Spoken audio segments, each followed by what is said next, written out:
Welcome to another inconsistent Firearm Freedom YouTube live stream. At this point, you never know when these live streams are going to be, but I like to keep you guys guessing, you know? And the last one was a bit of a doozy, and it was one of those live streams where I'm like, you know, I really like how that went. I like how heated it got. But I don't know how quickly I can follow that, because I can't. It's like weird to do something that irate and then come back on screen next week and be like, so today, guys, we're going to talk about this gear item live, and you know, and just kind of go from there. But this one hopefully will not be as heated, but you never know with these live streams these days. As always, we're going to keep it very raw and unedited, and these will all be my honest opinions and bits of information from your local gun shop employee, you know, and gun tuber here in the internet world to try to help out. As we're letting people come in to the live stream, there are a few ways that you can support the channel. All those links are down in the description. Now, if you guys are watching right now and you're like, oh shit, I got to go down to the description, those links aren't down there yet because I have to edit them in after, and it's just how I do these live streams. But any of the other videos, the links are there, and after this live stream ends, the links will be down in the description below. Any of that stuff helps me out. So if you want to check out the other social media accounts, it's all great. And there is one way right now that you can help support the channel with a little bit of revenue, and that is the Firearm Freedom merch store. A lot of people don't know that I make merch, but I do. Rocking my Dangerous Freedom Over Peaceful Slavery shirt today, which I think is relatively fitting. And those shirts are on my merch store, so again, that link is there as well. Really love the shirts, so I hope you guys do, and I appreciate the support. As far as staying updated here on YouTube, I really don't know the best ways to tell you, but it seems right now, if you want to keep up with my content and not get kind of shadow banned out, you can comment down below the video or like the video. A lot of those interactions seem to help the algorithms show you these videos in the future. And of course, hitting that subscribe button, sharing the video around, all of that stuff, again, I do appreciate it. Today we're going to be talking about a lot. It's going to be more politically minded again. If you guys don't like that, let me know in the comments, and I'll try to kind of steer in a different direction in future live streams. But it seemed like last live stream you guys really did enjoy that, so I'll try to give you a little bit more of my opinion today on what's going on, as I always do. We're going to talk a little bit about a relatively big win we had, and kind of maybe the results that, you know, some stuff that may come from that, and we'll talk about that in a bit, and possibly some coming shit shows in the way of everything else. So I think we got a good bit of people in here to get rolling. As always, let me know if audio's sounding weird or anything like that, and I can try to fix it. But first and foremost, we had a little bit of a win in the way of the Supreme Court and concealed carry in May issue states, primarily in New York, but this is also going to go to all of the other states that are May issue. Long story short, the Supreme Court said, hey, the Second Amendment prevents you from having this little situation where you say, well, even if you pass the background check, even if you do all these requirements that we have you do, we just don't really want to give you a concealed carry permit. And for those of you out there that don't live in shithole states like that, or where I'm from in the state of upstate New York originally, now I live in Pennsylvania, a May issue state sucks to live in. Maryland is a May issue state, New Jersey May issue state, and of course New York is a May issue state. A lot of you watching right now may be from what's called a shall issue state. I'm in Pennsylvania, that's a shall issue state. What does that mean? Well, if I go to my county courthouse and get an unconstitutional concealed carry permit, because we should just be able to carry, if I go and get that, and I pay my $20, which is what it is in Pennsylvania, and I get my background check done. Typically, that is automatically approved, and I walk out with my concealed carry permit. Why is that? Because I passed the requirements, and by law in the state of Pennsylvania, the county courthouse must issue me a concealed carry permit whether they like it or not. So it does not matter if the sheriff is anti-gun, it doesn't matter if the county is anti-gun, it doesn't matter if they don't want me to carry a firearm. I pass the requirements, so legally they will be handing me a concealed carry permit, and that is just how it works in a shall issue state. In a state like New York, where I'm from, you could do all of these requirements, which change from county to county, and depending on what county you lived in, you may or may not get the concealed carry permit. Not because you don't pass the background check or you have some sort of a criminal record, only because the sheriff in that county or the county courthouse or whatever is against concealed carry and is very anti-gun, and they have the ability to just say, well, we don't think you need a concealed carry permit. You must prove to us that you need a concealed carry permit, which of course they make impossible to do. So that is what's been going on for decades and decades in the state of New York, and that was challenged by the Supreme Court, and I think it was yesterday or the day before, that ended up getting overturned. So we will see where that goes. What it's looking like is a may issue state will now be the same as a shall issue state. That appears to be the number one thing that is going to come out of this Supreme Court challenge, is that there will be no more shall issue or may issue. Everyone is just a shall issue. Now, the downfall with this that I think a lot of people are missing is you still have to go through, in a lot of those states, the pretty ridiculous requirement process to get to the check portion and to get to the concealed carry permit. And of course, I don't know how this is going to change. I know they touched on not making it prohibitively expensive, whatever that may mean in the actual wordage. But when it comes to the requirements, whether that be some ridiculous training requirement, or whether that means that you have to wait a certain number of days, or that it's going to be a pain in the ass to get, all of those things are more than likely still going to remain in place. So, I don't know. This is, I don't want to seem hypocritical, because if you guys watched the last live stream, I was talking quite a bit about my thoughts on just the overall system, the game that we are in currently right now, and I still hold those beliefs with unwavering support, if you will, in my mind, to what I view as the truth. Now, when it comes to a small win like this, do I think it's really going to make a difference? Well, I don't really want to stir the pot that much, but is it a big win that the Supreme Court acknowledged our right that we were born with as just human beings in the world to have a firearm outside of the home? Yes, I would say that is a nice win. Do I think it is going to change the outcome of future events? Probably not.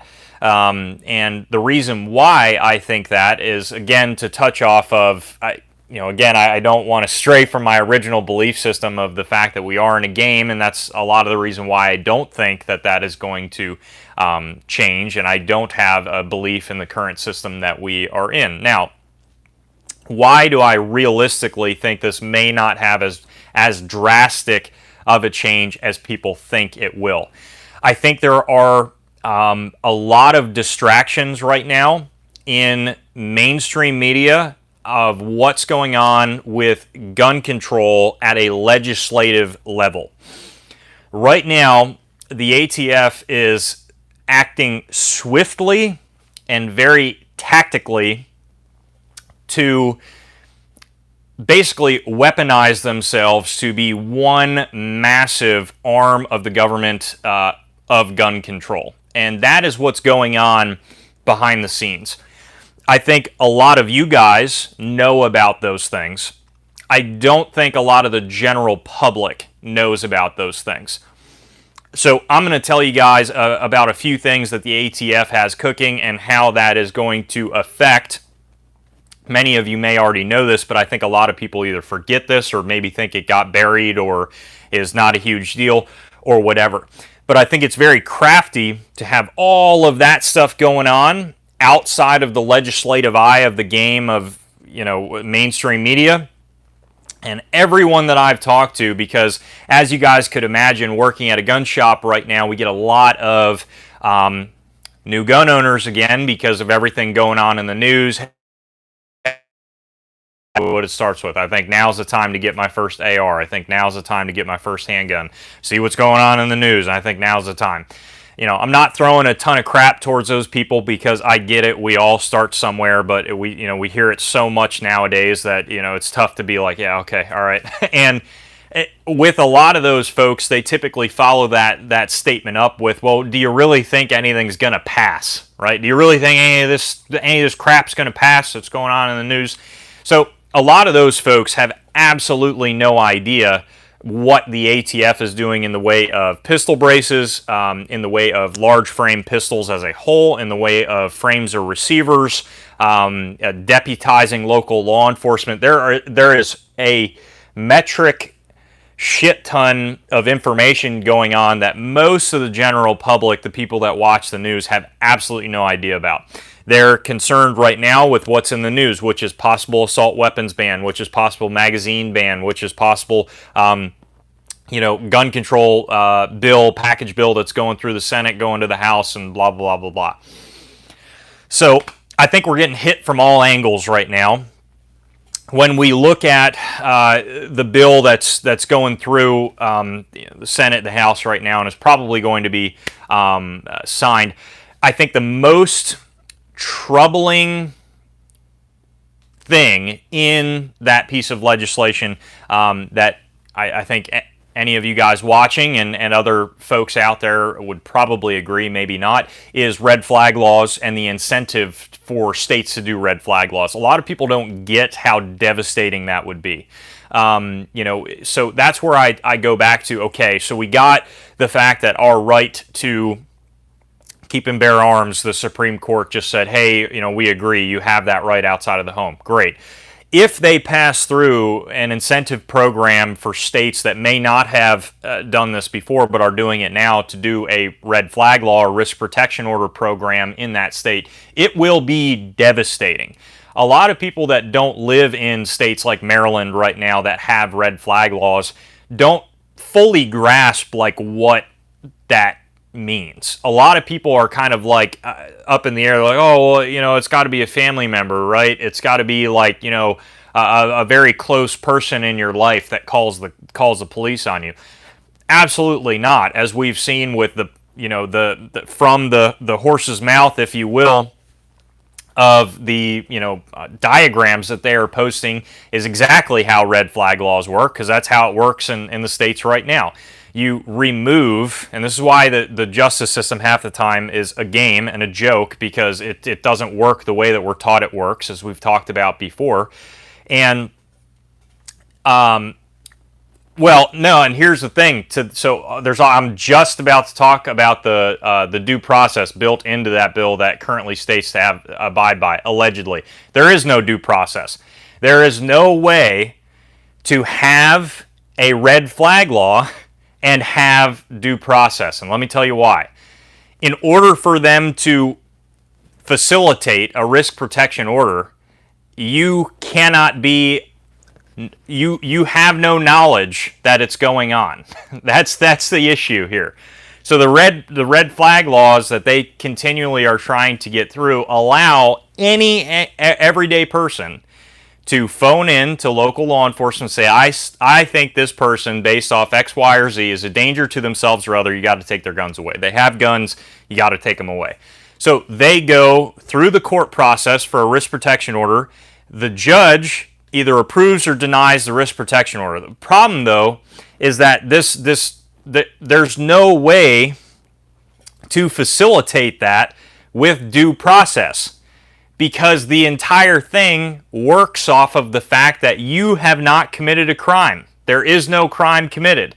So if this had due process, then that would go to local law enforcement, right? That would go to local law enforcement, and they would call you up, and they would say, hey, just so you know, somebody placed a complaint. We're very concerned that you're a risk to yourself or others with your firearms. We're potentially going to be coming to take your firearms. You need to come to court. You need to prove, right, that you are not guilty, right, and you are innocent until proven guilty. That's how due process works. You're innocent until proven guilty. So in order for this to work, like with due process, you would have to go to court. They would figure out, oh, okay, so no crime has been committed, so why are we in court if we're having due process because there's no crime that's been committed? And they'd say, okay, yeah, no, you're good, and then you go back home.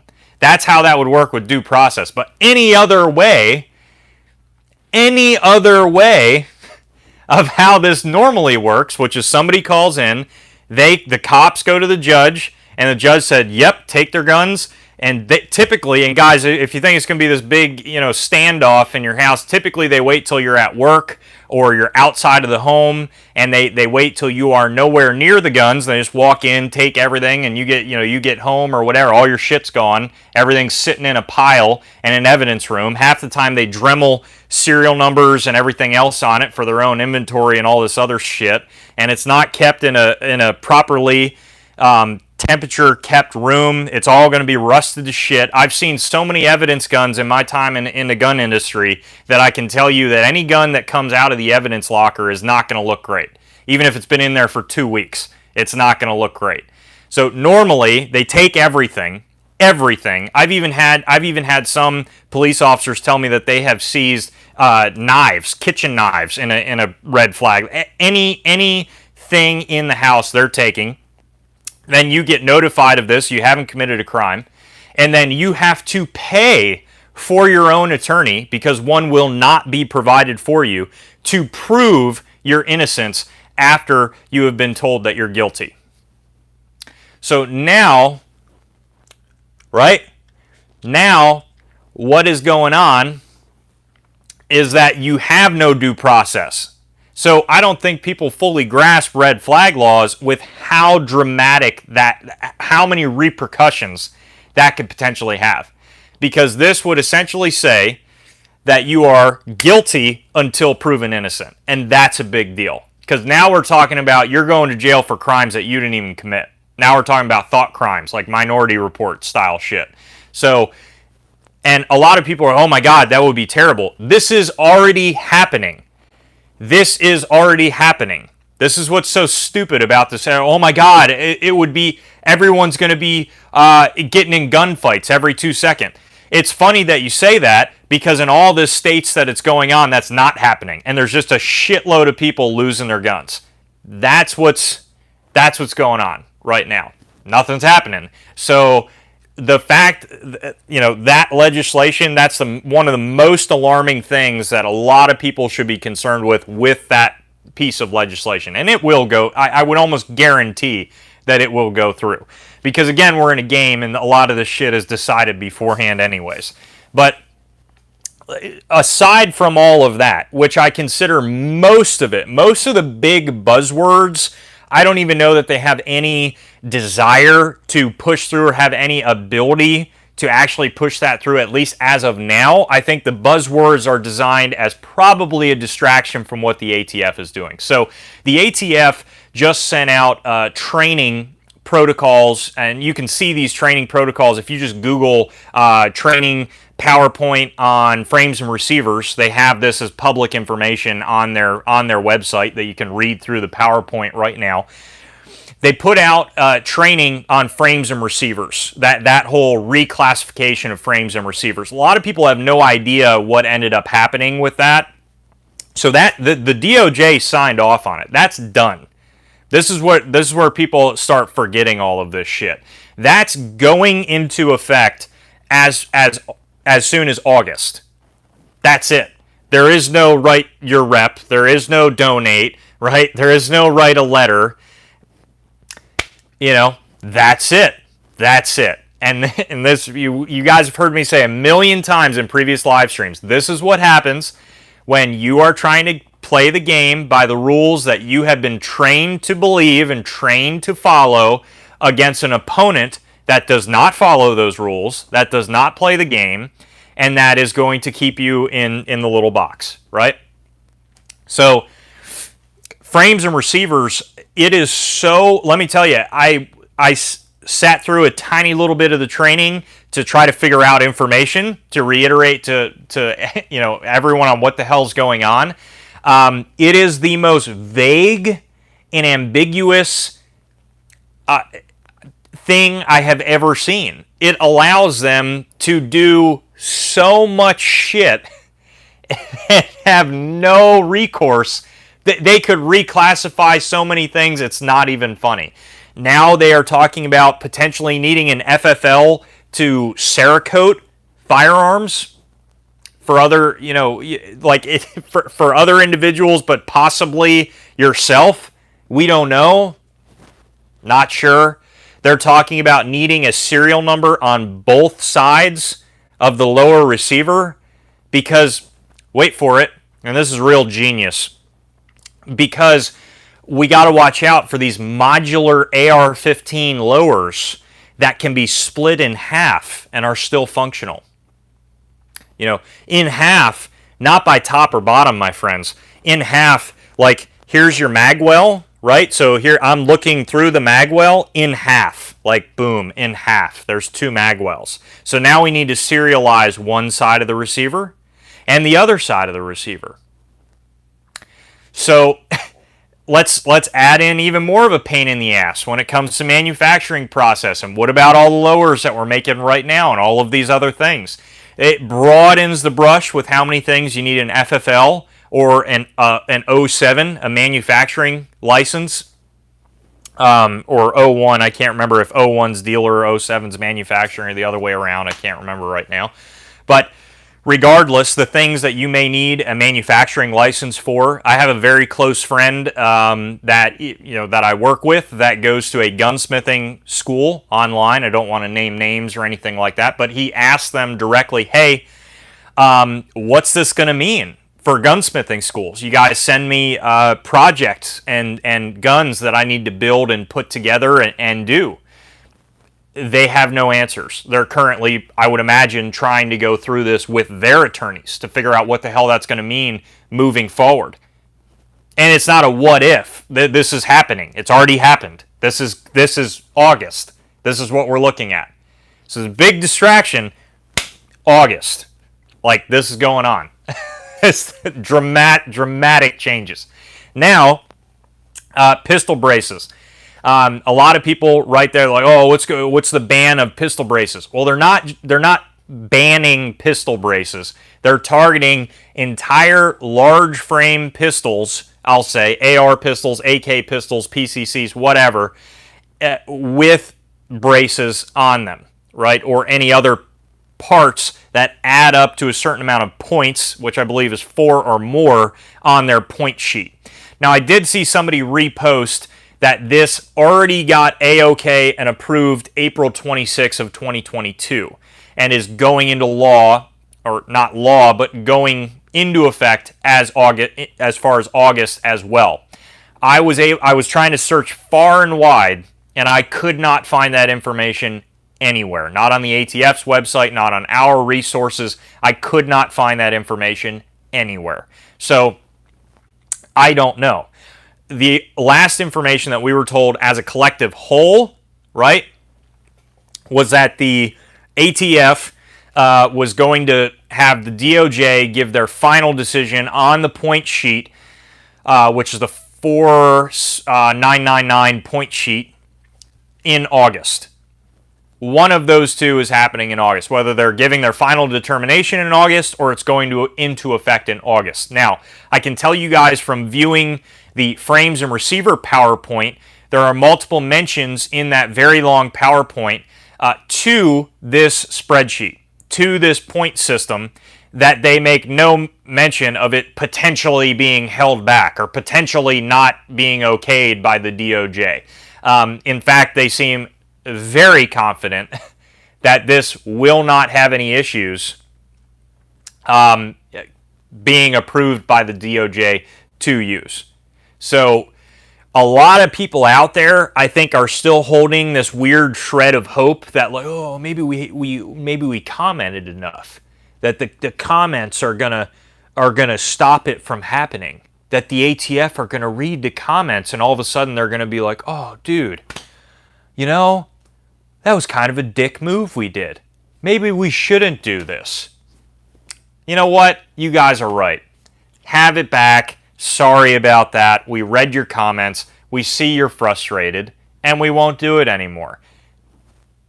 I just love how there's people out there that are really thinking that way right now. Like, there's still this little shred of hope. I got news for you guys. In August, whether or not this is getting approved by the DOJ or is going into effect, that is almost definitely going to happen. I'd give it like 99.999% that that's going to happen. There's like 1.0001% that maybe some sort of odd miracle, divine intervention happens, and all of a sudden this does not go down.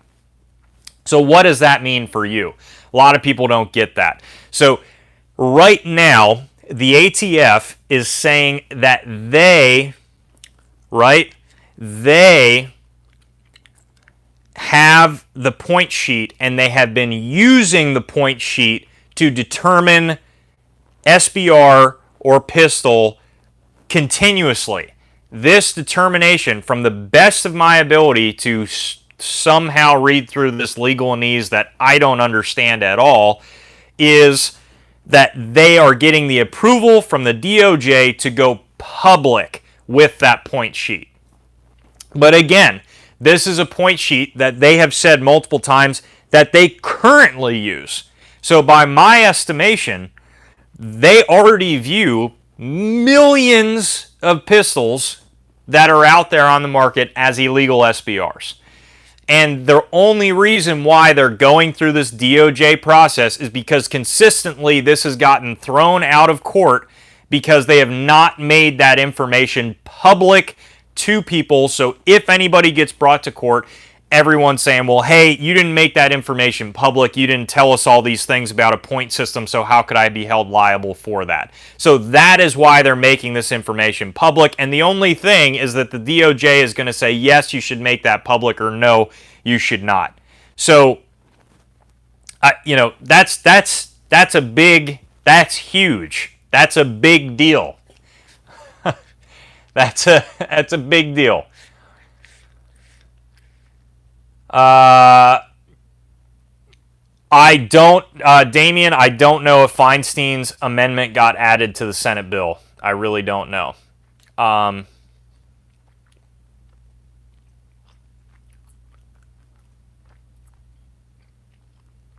Yeah, so, and exactly, they can decide anyways. It really doesn't matter, and welcome to the game that many people don't understand, we currently live in.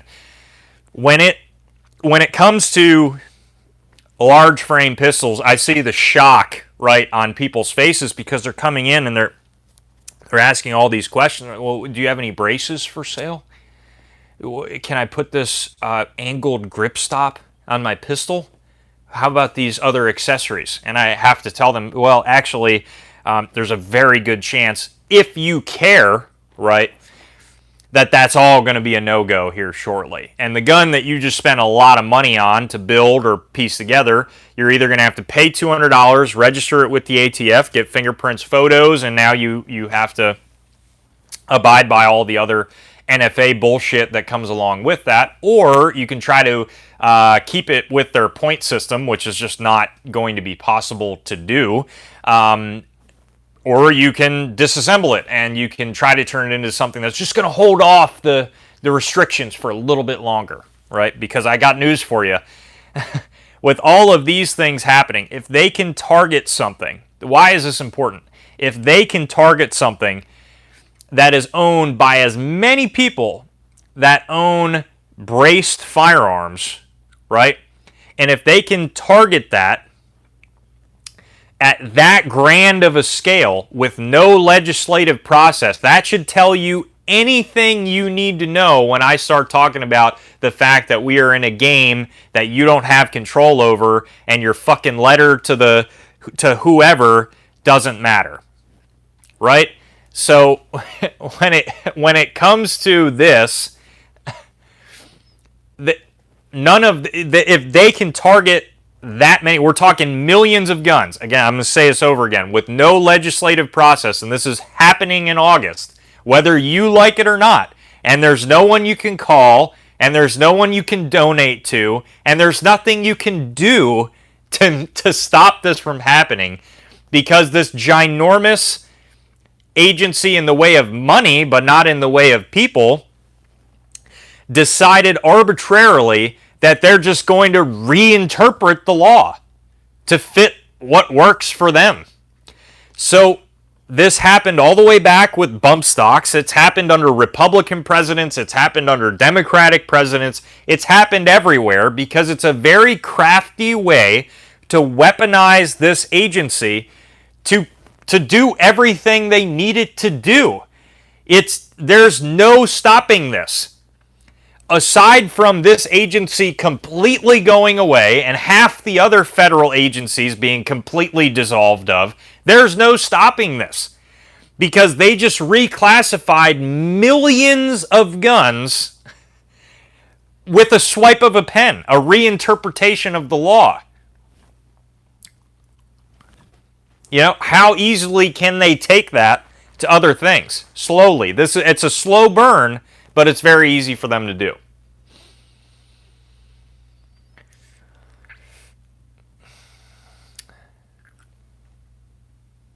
Next, they will call ARs a machine gun just because, and test the system for it. Yeah, I mean, you know, the options are limitless because they can just reinterpret definitions.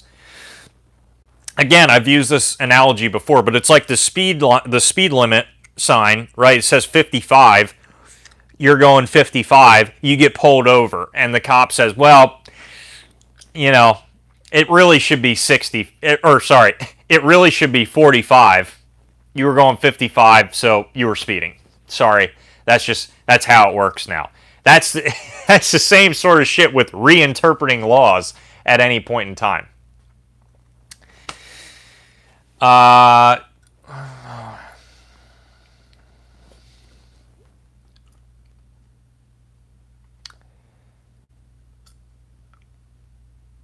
13.7 or 13.9 is your best bet. Yeah, I mean, maybe.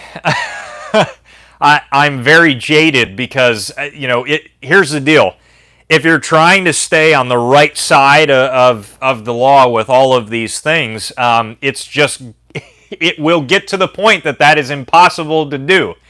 That mindset, and I'm not pointing to you directly, this is just a mindset as a whole, is kind of what human beings have been kind of trained up from very young ages to believe, right? It's all over the place. Law-abiding gun owners. Well, that's rather ironic. Law-abiding gun owners, right? You must be a law-abiding gun owner. Well, where's the line? At what point? It's like the big red button meme, right? Do I be law-abiding or do I not? And the fun thing is they make it to a point, right, where when people start making these decisions, you're alone. And that's it, right? So you have there's a very small minority of people out there that actually have the mindset of like, you know what? I don't think this is constitutional. I'm not going to do it, right? And I'm just going to be open about it. And I'm going to go to my local range and I'm going to, practice. I'm just going to have whatever I want to have. It's a very small minority of people that are willing to do that openly. And here's the problem. The minority of people that is willing to do that openly is still such a small number that it's very easy to deal with those people. Now, what I've seen across the board, and this is not just to make assumptions, but it's a lot easier, right? It's a lot easier. I've seen it a lot easier of a decision to make for the person who is young, who doesn't have a family, lives on their own. I'm going to do whatever I want to do. That decision, I see a lot of people, it's the boating accident people generally. Oh, I lost it in a boating accident. It's those people that I see, I literally watch it, like click in their eyes as they start realizing this situation when they have a wife, a husband, a family, right? Children that you support, and you now are potentially putting them into this situation, right? And then all of a sudden, they're like, I lost it in a boating accident. Then it starts trying, oh, what do I need to do then to just, I want to be a law-abiding person. So what happens is that it's ingenious. I got to give it to them. It's ingenious how they run this, because consistently it gets harder and harder and harder to stay on the right side of the law, but we're still very comfortable, right? We still got our air conditioning. We still got our cold beer. We still got our sports ball on the TV that we're watching, and we really don't want to we're not that it's just, and then we're not that uncomfortable. We're still really lazy, right? This is just kind of who we are. And then it gets a little worse, and then it gets a little worse, and the small martyrs and the small minority of people who are really about what I call that full patriot life just slowly just burn off, right? And we get a news article, a news story of a white supremacist that just, got in a rabid gunfight and is done, and they look like the enemy, and who would follow that person? And then we just move on. And this is how we are in this position today. Look at history, right? Look at history. Look at how much we have lost.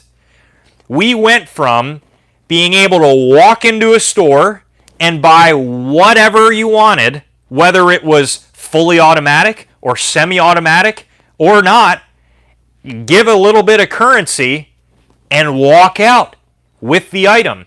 Now, here we are today, arguing over a piece of plastic on the end of a gun, and if the overall length is a little too short, and possibly going to federal prison for over 10 years. That's what we're at. That's where we're at. So why, I speak so confidently about where we're going, because you just have to turn around and look at what happened. That's all you have to do. Sure, that, don't get me wrong, over the decades, there are tons of people who didn't and still don't follow, and they are able to live life like none of that exists and nothing ever happens to them. I 100% agree. Here's the problem, though. All of those people make no difference to the situation that we're in today. Why is that? Because a small little group of people doing it behind closed doors is not going to make any sort of a difference in the grand scheme of things. And the more restrictive things get, the more at risk that small minority of people becomes in this grand scheme.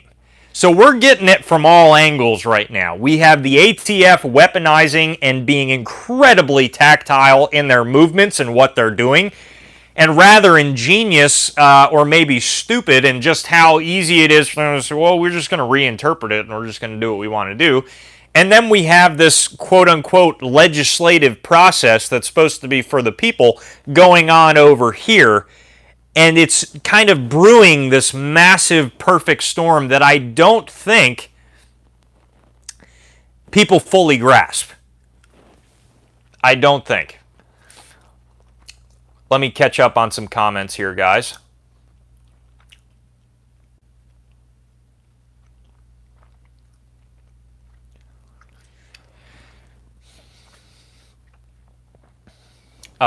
Stacy, Stacy, it's good to see you. I haven't talked to you in a while now.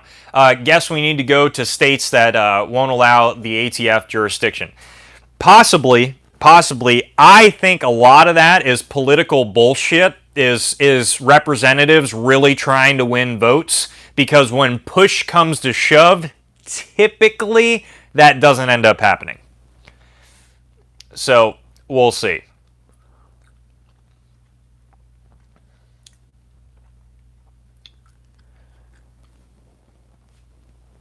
If the founders were law-abiding, there would be British flags in our front yards. Exactly. Willful ignorance is what caused this. Absolutely. Absolutely. It's laziness and ignorance to the world at the end of the day.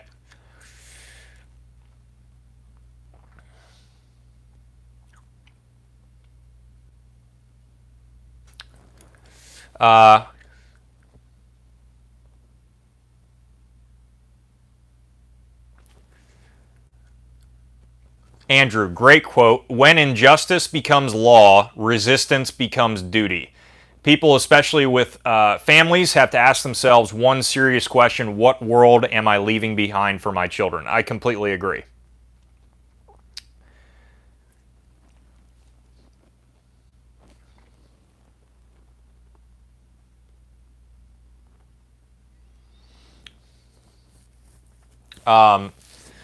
Yeah, Derek, no problem. So when it comes to these live streams, here's the deal, guys. I will speak as freely as I possibly can, because I think that is very absent in the gun tuber community, and it bugs me. I hate watching just the standard rhetoric going over and over and over again.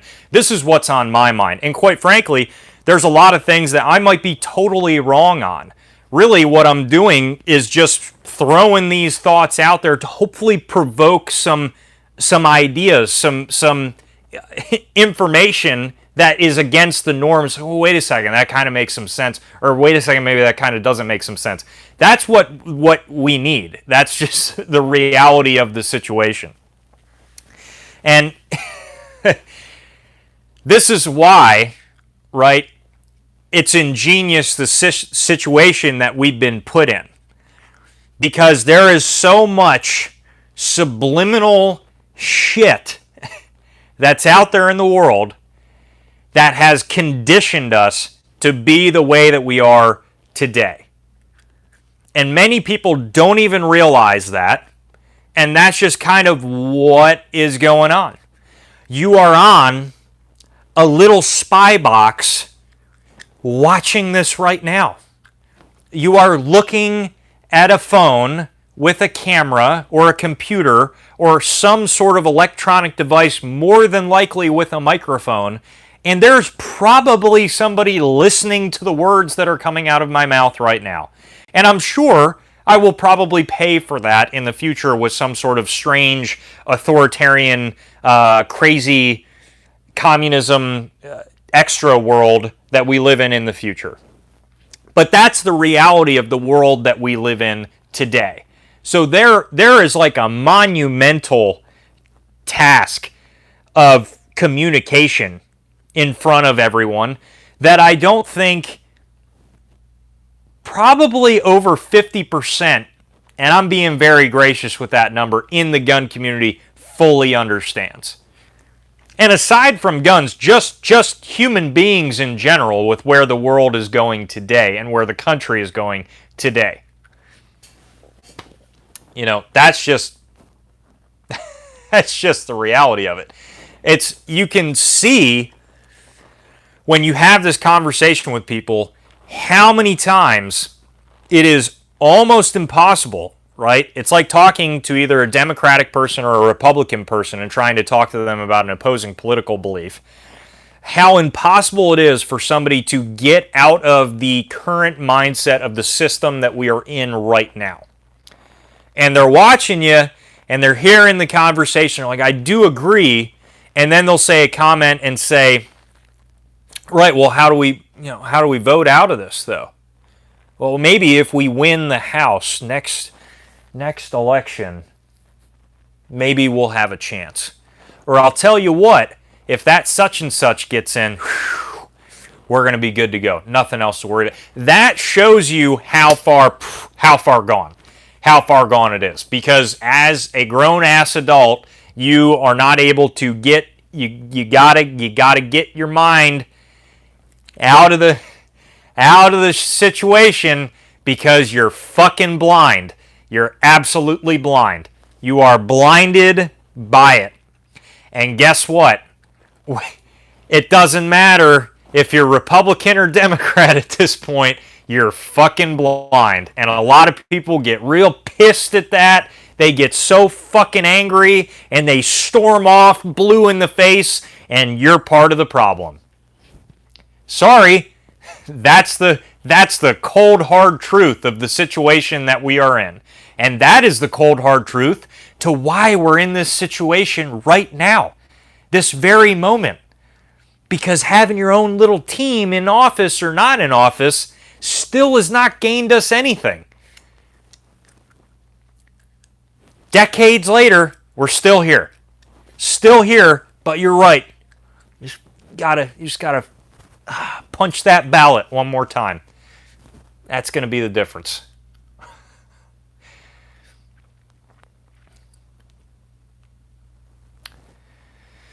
Legislature to make law to reel in the ATF? Absolutely not. They have found their golden ticket. They have found the ability to do whatever it is that they want to do.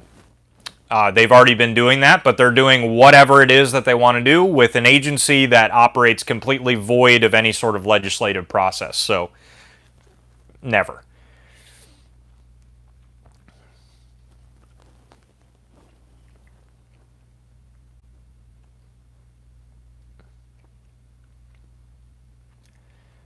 Freedom, totally agree.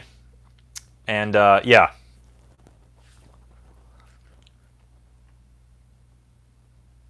It's like we are watching a tennis match between a guy in a red shirt and a guy in a blue shirt while somebody else robs us of our property and rights. That is such a great way to put it, Andrew, and that's really trying what I was trying to articulate as well in the previous live stream. Guys, step number one is a mass awakening from the game. Okay? Whatever analogy you want to use for the game that we're in, it's a mass awakening from it. It's stepping outside of it and stop getting caught up in the distractions. I've seen so many times somebody's like they're right on the money, right? And some information they're putting out and talk to somebody, they're like, yeah, this is why I think this is it, and this is all game, and I don't like this, I don't like that, I want to get out of this, I don't want to think like this. And if Trump just stayed in, we would have been fucking solid. We should just get rid of voting entirely, just have him as the president for the rest of our lives. It's like, good. Oh, shit. Like, that's where they still are blinded. Still blinded by it. Still can't get out of it. And that's why it's so difficult to reach that mass awakening, right? So when it comes to trying to talk about organization, communication, bringing everyone together, figuring out a solution, the first step is to get out of the game with a mass awakening of people like-minded figuring out that they're getting screwed from every single angle and that the game is rigged and there's not a goddamn thing you can do about it in the rules and parameters that you have been born and bred to believe. So that's just the reality of the situation. Guys, this live stream has went way over time. It's supposed to be 20 minutes. Here we are at 50. I didn't do a video this week, so maybe this will make up for it a little bit.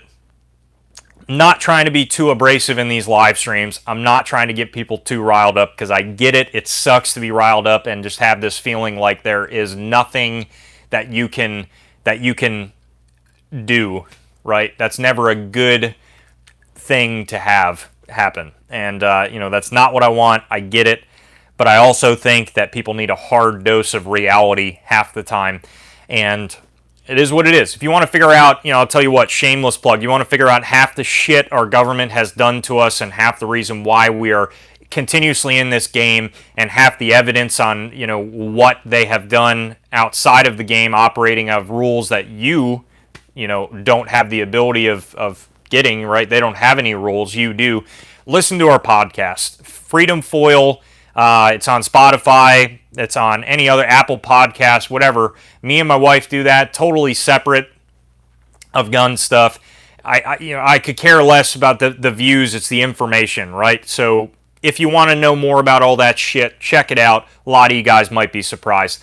But it really does take you down that black pill. And for a lot of you who have big issues with coming out of the game and coming out of this system that we are in, you should listen to a few of those episodes and figure out what our government has done to us in our history. So I'm going to end it there. Thank you guys so much for listening to me ramble here for about an hour straight. I seriously appreciate you taking your Friday night. It seems like a lot more people had the ability to view this.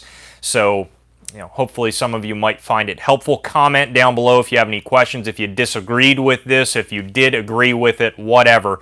And I do read all of those. Sometimes I reply if I can, and I do appreciate it. Thank you guys so much for watching, and as always, stay tuned for more great content coming soon.